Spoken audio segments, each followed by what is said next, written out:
Хәерле август киче белән сезне хөрмәтле телевизор караучылар. Һәр вакыттагыча шушы көндә һәм шушы сәгатьтә районыбыз яңалыклары белән танышырга чакырабыз.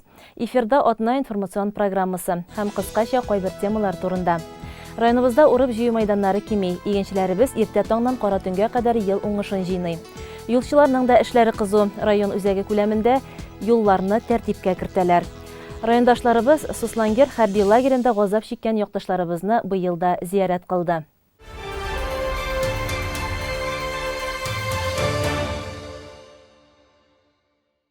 Иң элек рәсми хәбәрләр белән таныштырырбыз. Узган атнада район хакимиятенең актлар залында район советының чираттагы утырышы булды. Шушы көннәрдә Саба муниципаль район советының чираттагы утырышы булып узды. Утырышка Татарстан Республикасы Дәүләт Советы рәисе урынбасары Марат Гатыф улы Әхмәтов та чакырылган иде. Утырышның эш тәртибе расланганнан соң депутатлар мәсьәләләрне карауга күчтеләр. Татарстан тарихы һәм республиканың социаль-икътисади үсешенә Саба муниципаль районының керткән өлеше турында сөйләү өчен сүз Саба муниципаль районы башкарма комитетының архив бүлеге начальнигы Альбина Нәкыйп кызы Сиражетдиновага бирелде. Альбина Нәкыйп кызы үзенең чыгышын ерак 1920 еллардан ук башлады. Татарстан тарихында Саба районы вәкилләренең нинди роль уйнавын, 100 ел эчендә иң истә калган вакыйгаларны күз алларга мөмкинлек бирде аның чыгышы. Икенче һәм өченче көн тәртипләре буенча сүзне Саба муниципаль районы башлыгы урынбасары Расих Рәхимҗан улы Закирҗанов алды. Ул исә узган чакырылышта депутат булып сайланган һәркемгә зур рәхмәтләрен белдерде. Киләсе елларда да бергә тупланган команда булып эшләргә язсын диде. Утырышта катнашучылар һәм депутатлар алдында Казан кунагы Марат Әхмәтов сүз алып, ТССРның 100 еллыгын бәйрәм иткән бу көннәрдә без үткәннәрне барлыйбыз, киләчәккә яңа планнар корабыз диде. Саба районы хезмәтчәннәренең һәр тармакта сынатмый эшләүләренә соклануын белдерде. Аннары Марат Әхмәтов белән Рәис Миннехановлар районыбызның бер төркем хезмәт алдынгыларына, юбилейларын билгеләп үтүчеләргә, хезмәт ветераннарына дәүләт бүләкләре, рәхмәт хатлары һәм район грамоталары тапшырдылар. Өченче чакырылыш район советы үз эшен төгәлләде. Куйган хезмәтләрегез өчен барыгызга да рәхмәт белдерәм. Сезгә саулык, сәламәтлек телим. Һәр депутатка алдан ук әзерләп куйган район символы булган чыршы үсентеләре бар, аларны алыгыз диде Рәис Нургалиевич. Соңыннан барлык депутатлар бергәләшеп истәлек фотосына төштеләр. 2020 елның сентябрында җирле үзидарә органнарына сайлаулар уза. Монысы инде икенче мәсьәлә.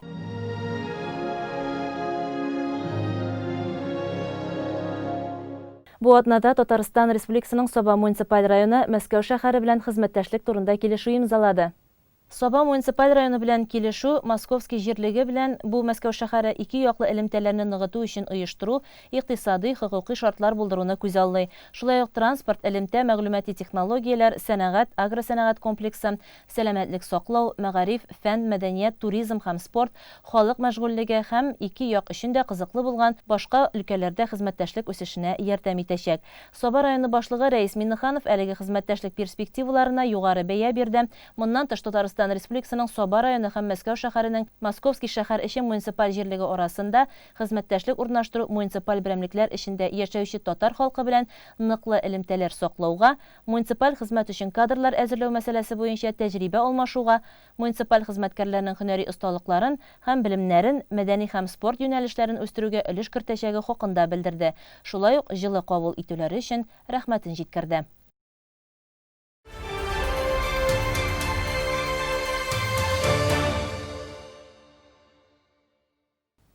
Сез атна информацион программасын карыйсыз, дәвам итәбез. 2020 елның урак эшләре районыбызда бүгенге көнгә 78% мәйданда тәмамланган. Хуҗалыклар арпа, будай культураларын суктыра. Уртача уңыш чыгышы 1 гектарга 36 центнер тәшкил итә. Шул ук вакытта урып җыю эшләрен инде төгәлләү алдында булган хуҗалыклар да бар. Мөхәммәд Крестьян фермер хуҗалыгы шундыйлардан. Шушы көннәрдә безнең иҗат төркеме аларда барган эшләр белән танышып кайтты. Без килгәндә Мөхәммәтшин крестьян фермер хуҗалыгының 130 гектарлы арпа басуында комбайнчылар соңгы гектарларда арпа сугалар иде. Яңа 2 акрос комбайнын Айрат Хәмитов һәм Рәис Шакировлар иярли. Урып җыю кампаниясе башланганнан алып Айрат Хәмитов 18 мең центнер, Рәис Шакиров 16 мең ярым центнер ашлык суктырганнар. Культура өлгергән сайын басуга кертәләр, шул басуларны урып барабыз инде без. Үзебез иртә белән килеп комбайннарны карыйбыз да бер кат чыгып китәбез. Кич белән тоже шаклап төшә башлагач артыгын йөреп булмый. Шул вакытта кайтып туктыйбыз. Аллага шөкер, һава шартлары әйбәт бара әле пока. Урк уртасында бер 2-3 көн ялда берип алды. Яңгырлар явып, ул вакытта комбайннарны карадык инде ныклап. Булай эшләүләр Аллага шөкер, зарланыр түгел. Көнгә менә ни хәтлек центнер ашлык сугасыз? Ул басуыннан, культурадан карап инде. Булай Уңыш чыгышы ничек? оңыш чыгышы әйбәт диләр инде. Безнең комбайнда теге ситне күрсәтмәй, бункер санын компьютер шутлап бара, нитә. Ничә бункер эшлисез? Менә кичә, например, 17 бункер җыганым инде. Бауыр инде теге 20 бункер җыган көннәрдәген. Аллага шөкер, булай. Культура басуда теге оңыш булса, безгә дә теге күңелле инде. Комбайннар суктырган ашлыкны өзеклек тудырмыйча ындыр табагына стажлы шофер Минәхмәт абый Закиров ташып тора. КамАЗ машинасында ул 3 дистә елдан артык эшли. Быел исә яңасының руль артына утыру да насыйп булган. Эшнең бик оешкан төстә баруын, тоткарлыклар булмавын билгеләп үтте ул. Көненә төрлечә була инде. 2000-нән артык, 2000 ситнердан артыкларда ташаган бар, 1700 ситнердан да ким ташаган юк инде. Көнгә, төрлечә була инде. Менә иртә торып, чыгып китеп, бик кичкенә кайтырга туры килә. Ял итәргә өлгерәсезме соң? Без шуңа күнеккән инде, авылда яшәгәч бит инде аның сәгатьле дигән вакыты юк инде. Иртүк чыгып китәсең, кич кайтасың инде. Урып җыю чорында хуҗалык игенен җыюда барлыгы 3 комбайн эшкә җигелгән. Тагын бер алдынгы механизаторлары Хәмид Галимов Дон комбайны белән икенче басуда суктыруда иде. Соламны комбайннар басуга сиптереп бара. Хуҗалык җитәкчесе Зөфәр Мөхәммәтшин быел иген җирләрен бик уңдырышлы булды ди. Хезмәткәрләренең дә үз эшләренең осталары булганлыгын билгеләп үтте ул. Техникаларын вакытында карап төзәтеп эшкә тоткарлык тудырмыйча эшли белә егетләребез. Кичтән комбайн чыгымлап турса, иртән төзек булып басуга чыгып китә алар ди җитәкче. Biz indi уборкага елның елында ныклап әзерләнеп киләбез, чөнки бит инде уборка ул ашлыкны җыеп алу иң мөһим чараларның берсе. Басудагы икмәк түгел, ындырдагысы гына икмәк бит әле безнеке. Шуңа күрә дә инде без әзерләнәбез ныклап. Безнең 3 комбайныбыз бар. Икесе акрос, берсе Дон комбайн инде. Аларда бик тәҗрибәле механизаторлар эшли инде. Алар елның елында мол уңыш җыеп алалар. Узган ел без мисал өчен 50 мең ситнер валовый сбор булган иде. Быел инде без планлаштырган идек. 54 мең ситнер алып кайтырга. Шәт шуны алып кайтырбыз, чөнки инде менә бүген 46 меңнән узып китте кайтканы. Әле безнең будай сугылмаган, будайны сугып бетергәч, шул 54 меңгә чыгарбыз дип торабыз инде. Уборканы без инде планлаштырган идек 29 августка бетергә дип. Анысы да шулай бетергә тора. Инде һава шартлары гына әгәр дә безгә аркылы төшмәсә, һава шартлары да бүгенге көндә уңышның һәр гектардан чыгышы 46-да 4 белән барадыр. Без уйлап торабыз инде 48-49 ситнер белән түгәрәкләрбез дип, чөнки будайыбыз бик әйбәт. Менә аны җыеп бетергәч, шул һәр гектардан 48-49 ситнер уңыш булыр дип торабыз. Безнең инде һәрбер кеше универсаль дип әйтергә кирәк. Менә бүген комбайнерлар янында булдык. Мисал өчен Шакиров Рәис бүгенге көндә комбайнда эшли ул. Кыш көне ул роботта оператор. Кирәк була икән ул даилный залда сыер сава безнең. Менә узган ел түгел, яз көне безнең сыер саучылар белән авыррак булды. Без попрос иттек, ул 2 айга якын сыер сауды. Яз көне ул чәчү сыйлка агрегаты бар. Bütün ашламаны туман агрегаты белән ул кертә. Bütün гербицидны агуларны ул сибә. Көзгә менә комбайнга утыра. Безнең шундый җегетләр инде. Аның күбесе шундый инде. Гомумән ул Шакировлар турында әйтсәк, бүгенге көндә безнең алар нәселеннән 10 кеше эшли, 5-се инде беренче буын дип әйтик. Менә шушы рәисләр, менә әле генә прислар янында булып абыйлы Наил белән Раиф бер туганнар. Кызлар инде Раилә белән Рәйсә бухгалтерлар. Икенче буыннар инде икесе инженер, берсе янында булдык, менә кызы эшлидер. Берсе нихолык тракторында эшли, берсе шул нехолог тракторында сменада эшли, инженер булса дагы менә шулай итеп алар бөтенесе безнең эшчән гаилә инде. Әйе, Шакировлар династиясыннан берәрсе чыннан да һәр эштә очрый биредә. Инде менә Солан прислау басуында шуларның икесе Раиф һәм Наил Шакировлар хезмәт куя. Алар да соңгы гектарларда эш башкаралар иде.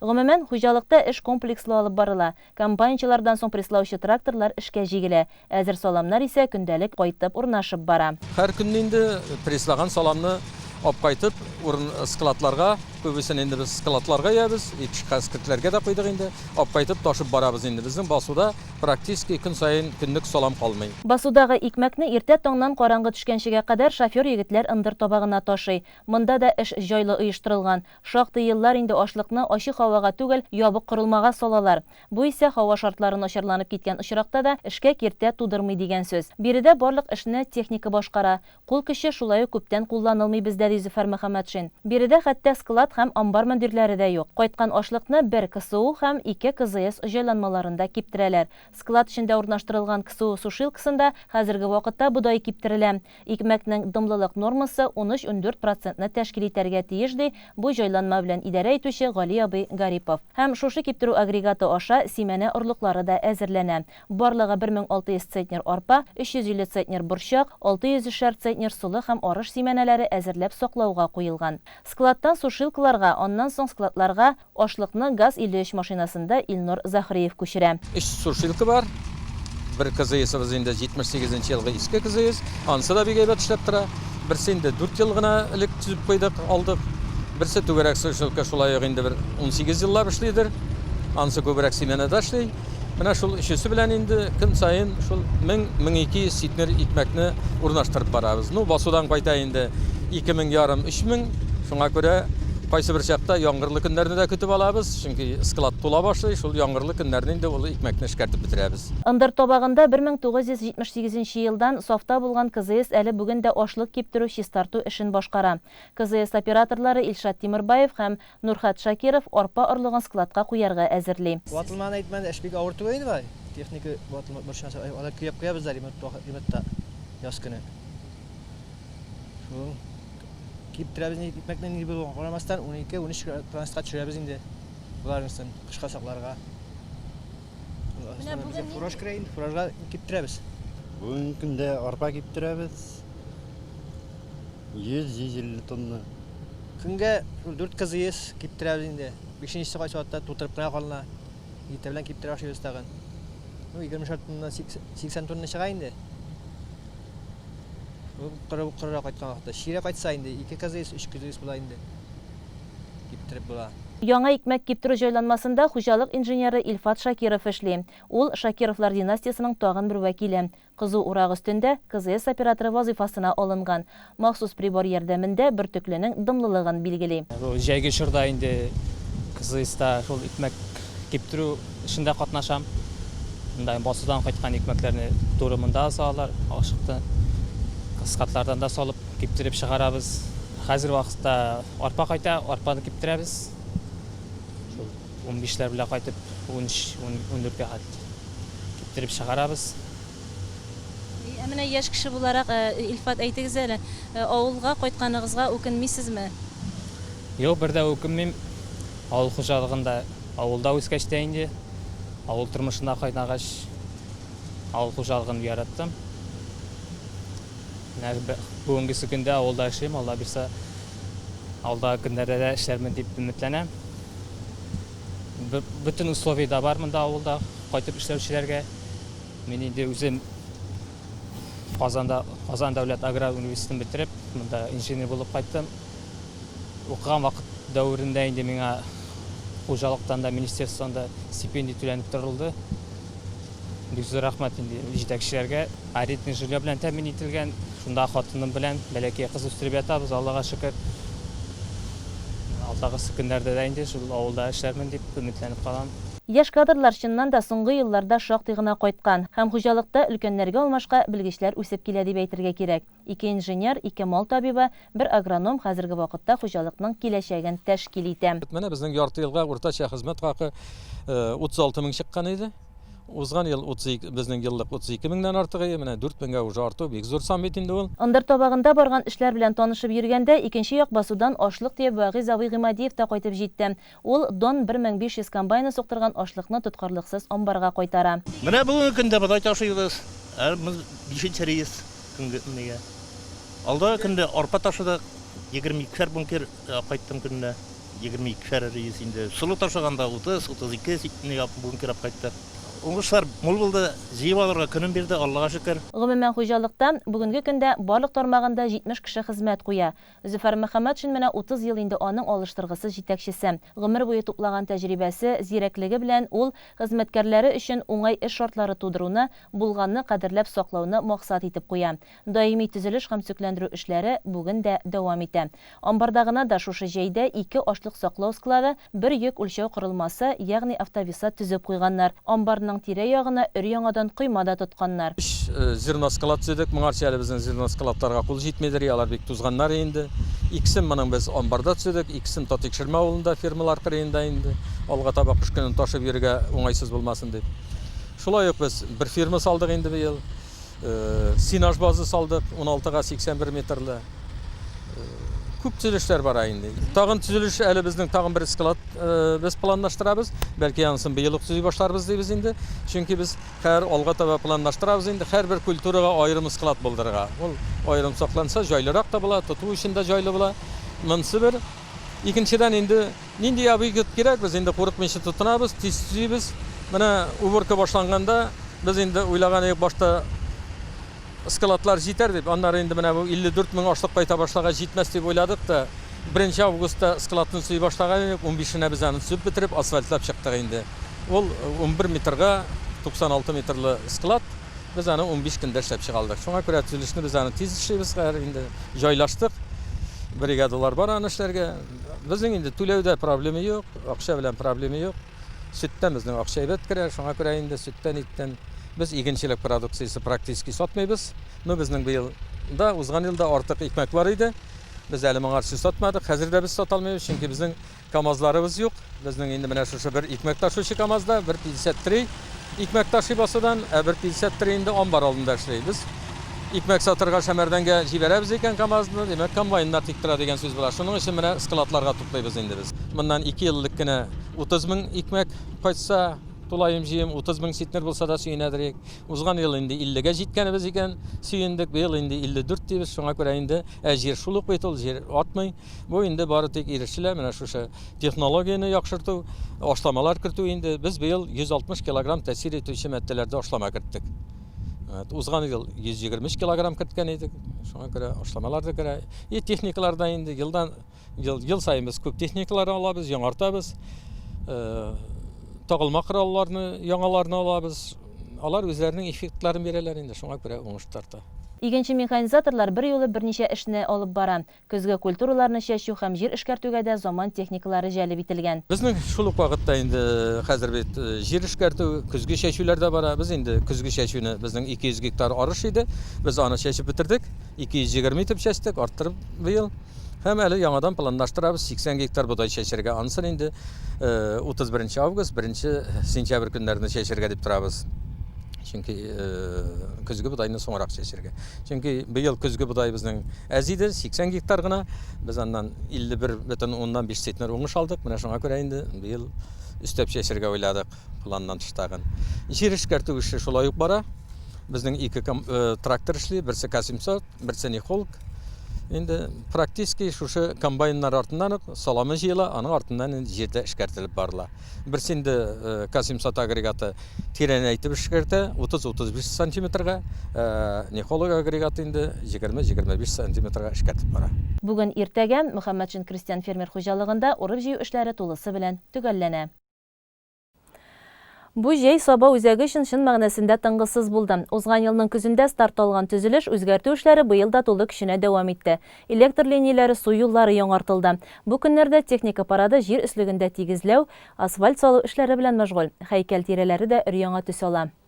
Саба үзәге җәй буе эшчеләрнең кулларында уйнаган корал чыгыннарыннан һәм техника гөрелтүсеннән гөрләп торды.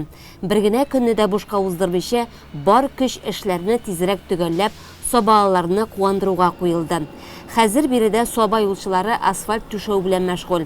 Алар иң элек элеккесен салдырып, җир өслеген тигезләделәр. Моңарчы яңгыр суларына китәр юл булмыйча күләүкләр җыелып торган булса, бу мәсьәлә тулысынча кайгыртылды. Үзәк урамның буеннан-буена яңгыр сулары өчен сетка куелып, канал калдырылды. Үзәкләштерелгән канализация системасы буенча үтә торган чокырларга да кул тиде. Юл идарәсенең махсус бригадасы барысы 15ләп шушындый урынның авызын яңартып, бетон бөҗраларын алмаштырды. Аларны асфальтка тигезләп күтәртте. Җәүлеләр сукмагы иң беренчеләрдән булып үзгәртелде. Андагы брусчатка кире алынып, урынына асфальт түшәлде. Мәйданы да иркенәйтеп киңәйтелде. Соба үзәгенең кышкы бизәге яшел чыршы. Аның урыны түрдә.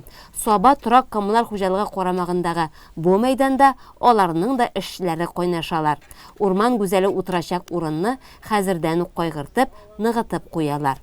Бөек юлбашчы Ленин һәйкәле тирәсендә дә үзгәреш. ПМК 159 оешмасы бу җаваплылыкны үз кулына ала. Алар хәзергә әйләнәдәге плиталарны кубаралар, җир өслеген яңартуга әзерлиләр. Почта элемтә бинасының Соба үзәгендәге тарихы 40 елдан артып китә. Быел ул менә шулай зур яңарту кичерә. Диварлар тышлана, тәрәзәләр яңартыла. Үзләренең бердәм стильләренә туры китерелеп, яңа төсмер ала. 2018 елның 21 сентябрендә Бөек Ватан сугышы елларында Марий Эл Республикасының Суслангер хәрби лагерында газап чиккән якташларыбыз истәлегенә Соба һәм Теләче районнары делегациясе катнашында хәтер ташы куелган иде. Быел да 2 район вәкилләре тарихи җиргә килде. Августның матур бер иртәсе. Элекеге еллардагы традицияләргә тугрылыклы булып, Соба һәм Теләче районнары делегациясе кабат Суслангерга кузгала. Төркемгә районда җитәкче урыннарда эшләүчеләр, тарих белән кызыксынучылар, әби бабайлары, әти-әниләреннән ишетеп, Суслангер җиренең каһәрләнгән җир икәнен белеп баручылар туплана. Тик томалдан түгел, хәтер җепләрен барлап, кечкенәдән ишетеп үскән хатирәләр йөртә адәм баласын. Суслангер. Минем күңелемә дә тирән уелып калган җир бит ул. Әниемнең әтисе Сабирҗан бабай сугышка алынгач, Суслангер җиренә килеп беләгә. Монда күргән михнәтләрне хәзер каян беләсең? Әбием 3 тапкыр чана тартып аның ашарына иткәнен үлгәнче сөйләде. Ап-ак яулык чите йылы-йылы юешләнеп бетә иде. Хәер, хөрмәтле телевизор караучылар, минем сезгә бу турыда сөйләгәнем бар инде. Суслангер. Сабалылар һәм Теләчеләр бирегә соңгы елларда бергәләшеп баралар. Үлеп калганнар өчен куелган истәлек ташына чәчәкләр салалар. Кабат-кабат тарихны искә төшереп, яңа мәгълүматлар алып кайталар. Суслангер лагеры Бөек Ватан сугышы башлангач, 1941 елның июленнән 1943 елның ноябренә кадәр эшли.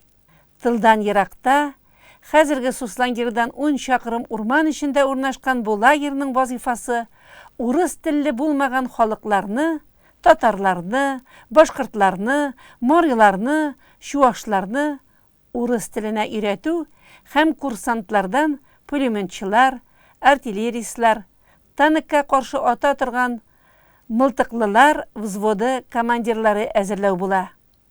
Бу өйрәнүләрне 10 меңнән артык солдат үтә. Монда сугыш булмаган. Димәк, югалтулар да булмаска тиеш. Әмма монда үлүчеләр саны меңнәр белән исәпләнә. Андагы халыкның җафа чиккәнен, ашка интеккәнен сөйләп бетерә торган түгел. Ашарга судан гына торган шулпа бирәләр. Иртән дә шул шулпа, кичен дә шул шулпа. Бараклар, землянкалар тезелеп киткән. Урын булмаганнар плащ-палаткаларда торганнар. Суслангер җирендә булганда, урманда үсеп утыручы һәр агач синең колагыңа мондагы хәүф-хәтәрне сөйли сыман, шомлы булып китә. Ә менә бу басма озак еллар шушында, шушы урында тора ул. Солдатлар бу басмага басып, өсләренә су куя торган булганнар. Шулай итеп алар биттән, кибәктән үзләрен саклаганнар. Менә монысы көмеш кургаш күл. Ул шулай дип атала. Күпме җәбер зулымны хәтерендә саклый ул. Аның төбендә күмелмәгән күпме мәетләр ята. Булар турында уйларга да куркыныч. Көн уртасы җитте. Ашсу белән тулы өстәл корылды. Теләчәдәге туган авылым сәүдә комплексы җитәкчесе Рифкат абый Шафиков елның елында биредә догалы аш уздыра. Ул быел да шулай булды. Укылган дугаларыбыз кабул булып, җаннарыбыз тыныч булсын иде. Монысы зират. Бу зиратта урман эчендәге чокырга күмелгән мәетләр соңрак күчереп җирләнгән. Инде 1950 еллардан башлап ул зират ябык зиратка әйләнгән. Төркемдәгеләргә һәр урынны күрсәтеп, тарихи мәгълүматлар биреп йөрүче Марина, тагын килегез. Киләчәктә дә аралашып яшик диеп озатып калды. Без килербез. Тарихтагы кара тапларны сызып ташлап буламысың? Суслангерны бигрәк тә. Һәр җирлекнең фәрештәгә тиң кешеләре була. Олы һәм кече Шыңар авылларында яшәүчеләргә иң беренче медицина ярдәме күрсәтүче фельдшер Рузилә Галиәкбәр кызы Мөхәммәтова нәкъ шундыйларның берсе. Шушы көннәрдә ул 55 яшьлек юбилейын каршы алды. Алдагы язмабыз аның хакында. 35 елга якын гомерен кешеләрне дәвалауга багышлаган фельдшер Рузилә ханым Мөхәммәтова олы һәм кече Шыңар авылларында яшәүчеләрне савыктырып кына калмый, күңелләренә җылылык та сала. Фельдшер акушерлык пунктына килгән һәркемне ачык йөз белән каршы давасын да биреп кайтара.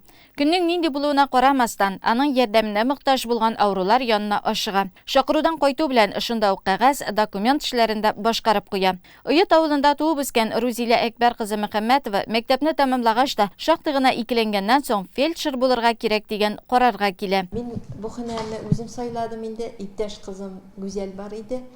Ул укытучылыкка бергә керик дип әйткән иде инде. Аннары мин инде үзем йомшаграк характерлы инде. Һәм шул укытучыларга үземнең характерым бармас дип инде медсестра һөнәрен сайладым инде. 6 ай имсаганында шуның хәтлек укырга инде. Авылга да ярый бу профессия, район җиренә дә ярый дигәч инде шул профессияне үзләштерергә кердем инде мин. Казан медицина училищесында укуын төгәлләп кайткач та, үз туган ягында эшли башлауына бик сөенә ул. Эшли башлауның беренче көннәреннән үк 1000 артык кешегә хезмәт күрсәтсә дә, җаваплылыктан курыкмый. Уколлары, дарулары белән генә түгел, якты йөзе, җылы сүзе белән дә авыруларга аякка басарга булыша. Бүгенге көндә фельдшер акушерлык пункты, мәктәп, балалар бакчасы белән бер түбә астында. Үзебезгә, балаларга медицина ярдәме кирәк булса, без вакытны югалтмыйча, авылыбыз фельдшерлары Рузилә һәм Эльвирага мөрәҗәгать итәбез ди. Балалар бакчасында музыка җитәкчесе булып эшләүче Римма Сафина. Монда медпунктның булуы безнең өчен бик уңай. Чөнки безнең балалар бакчасында шәфкать туташы штаты бетерелде. Һәм менә монда медпунктның монда булуы безнең өчен бик шатлыклы, чөнки нәрсә булса да шушында керәбез без. Безнең медпунктта шундый яхшы шәфкать туташы Рузилә апа эшли. Ул безнең шул хәтле ачык чырай белән каршы ала. Үзенең мөгаләмәсе белән күңелләрне эретә торган шын шәфкать туташы. Менә шәфкать дип әйтәбез бит инде, туташ дип әйтәбез. Менә ул исемгә иң лаеклы кешебез безнең. 35 ел, әйтүе генә ансат, шушы еллар ішендә күпме йокысыз төннәр, авыруның хәле өчен борчылулар, үзең сауыктырган кешеләрне күреп шатланулар булганын Рузилә ханым үзе генә беләдер. Кеше гомере өчен җаваплылык хисе аңарда табибныкыннан ким түгел. Чөнки кемнеңдер гомере кыл өстендә торган чакта бар өмет аларда. Авыл халкы өчен бердән-бер табиб булган фельдшерларда гына. Монда бит инде шундый әйбәт шәфкать туташлар эшлиме? Эльмира, Рузилә. Рузилә белән күптәннән танышлар, оралашып яшибез. Әз генә күңел төшенкелеге булса да, мин Рузилә нишим икән дип аның янына керәм. Без хәзер безгә кайтабыз ди ул. Без ди бала йорттык ди, без чәй эчәбез, бер дә борчылма ди. Менә шулай итеп ул бер-ике сүз әйтә, сине җуып ала инде, бөтен проблемаларың инде. Безнең күршедә Камил абый бар, хәзер мәрхүм инде, ул мулла иде. Аның кызы Гөлсинә әйтә. Менә сезгә мәдәният хезмәткәрләре янына яшьләр килә ди. Сәламәтләр, яшьләр, чибәрләр. Һәм сез аларның энергиясе белән байытылып, үзегез дә яшәреп яшисез. Медицина хезмәткәрләре янына килә дип әйтте ул миңа. Авырулар, картлар. Һәм менә алар гомер буе шушы профессия белән, шушы һөнәрләре белән эшләп, алар белән уртак тел табып, яшәргә кирәк, сабыр да булырга кирәк, теге кешегә ярарга да кирәк, вакытны да дөрес бүләргә кирәк. Өең бар, ирең бар, балаң бар, теге авыру кешене көйлисе бар. Әле ул син бер-ике сүз әйтеп кенә чыгып китәме? Менә булар искиткеч шәфкатьле кешеләр шуннан да үзләренең ак халатларына ак күңелле җаннары белән җавап бирүчеләр. Мин шулай гына дим. Авыл фельдшеры Рузилә ханым Мөхәммәтованың күп еллык тырыш хезмәте, күп санлы мактау грамоталары, рәхмәт хатлары белән дә югары бәяләнгән. Мәсәлән, 2015 елда ул Россия Федерациясе сәламәтлек саклау министрлыгының мактау грамотасына лаек була. Нинди генә авырлыкларны кичерергә туры килсә дә, бу һөнәрне сайлавына бер вакытта да үкенми. Һәр заманның, һәр чорның үзенә күрә җиңеллеге бардыр инде, авырлыгы бардыр инде. Менә элек бит инде без шул bütün даруны даган, bütün менә собага бару даган инде гел шул сез әйткәнчә инде юлсызлык үзәккә үтте инде. Эшли башлаган елларда да. Хәзер инде һәм аннары ул чакта бит инде кеше саны даган бик күп иде инде. Ну койсы вакытта дип алсаң даган инде җиңел һөнәр дип әйтмәсем инде. Bu hünərni. Bik tüzümlü, sabır bularga kerak indi bu hünər için. Şu gaile de var bit indi, onun üstüne yaڭadan tege koytup kına kiresin indi, tağın anları bundan telefon şaltırı, teginden şaltırı bit indi. Bir saatte yoklama şaqları da var bit indi. Onday şaqta ezrek үкенеп алган шак булгандыр инде әллә. Оннары теге кешенең янына барып, кешене төнне белән бер тирилтеп, аңа рәхәт булып, җиңел сулап куйса инде, син аңа караганда күбрәк җиңел сулап куясың инде. Мөхәммәтовлар гаиләсе авылдашлары ишендә үрнәк. Рузилә һәм Марсел абый үзләренә шаган тырыш, тәрбияле 2 ул, 1 кыз тәрбияләп үстергәннәр. Марсел абый гомер буе бербез кызу, икенчебез сабыр булып, бер-беребезне тулыландырып, ярдәмләшеп яшәдек ди. Хәзерге заманда инде без бу авыл врачларында юллар бар, вызывка йөрергә элек бит ул юк иде. Мин, например, 86 елда үзем машина алган идем. Мин үзем фельдшер белән икәү, саба белән ике араны таптадык инде. Аллага шөкер, шуңа күрә бүгенге көндә дә авылдашлар хөрмәт итеп яшиләр. Безнең аларга күрсәткән хезмәтләребезне зурлап, һәрвакыт безне уллап торалар. Без шуга сөенеп яшибез инде. Ул бит инде авыру килә, шул кояш байыганнан соң башланда бит инде ул булай әле көндезге вакытларда алай ул хәтле обострение булмый. Именно башлана аны су кыргызчагысы да, бавырда, бүтән төрле нерв авыруларда шул нидән башлана.